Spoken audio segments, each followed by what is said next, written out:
Sino mag-aakala na makakapagluto tayo ng napakasarap na banana muffins kahit wala tayong oven?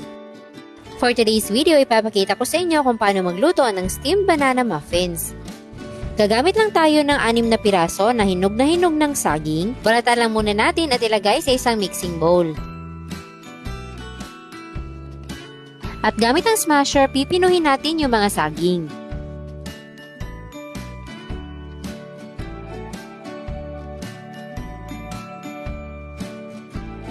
Kapag ganitong pinong-pino na, maglalagay na tayo ng 1/3 cup ng melted butter,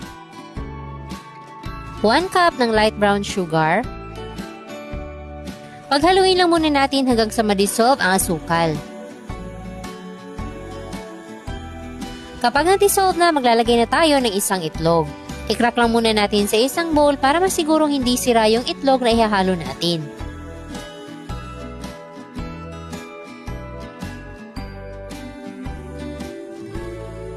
After mahalo, maglalagay tayo ng strainer para naman sa dry ingredients. 1½ cup ng all-purpose flour, 1 tablespoon ng baking powder, at pinch ng asin. Then, sift lang natin para walang mga buo-buo.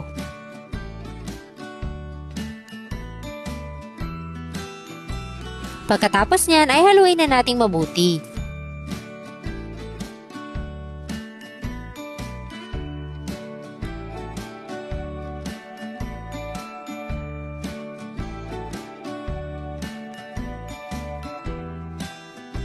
Kapag nahalo na natin mabuti, pwede tayo maglagay ng chocolate chips. Optional lang to kung meron pa kayong extra budget. Tapos i-fold lang natin para ma-mix.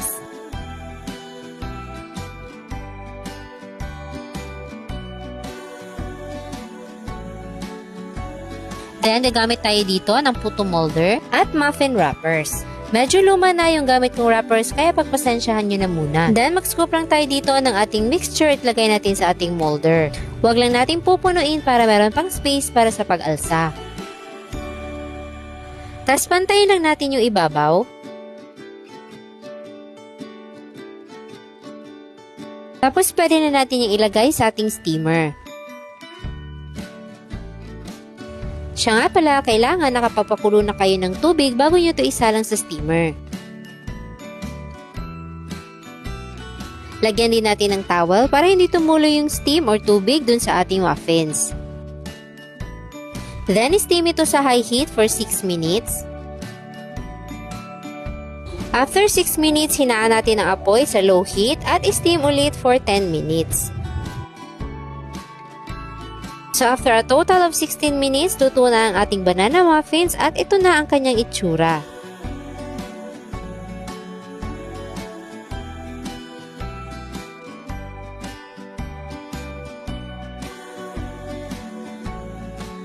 Napakabango at napakaganda kaya hindi mo aakalaing sa steamer lang pala ito niluto. Kaya kung meron kayong mga hinog ng saging dyan at wala kayong oven, itry nyo na itong steamed banana muffins. Napakalambot nito at napakasarap.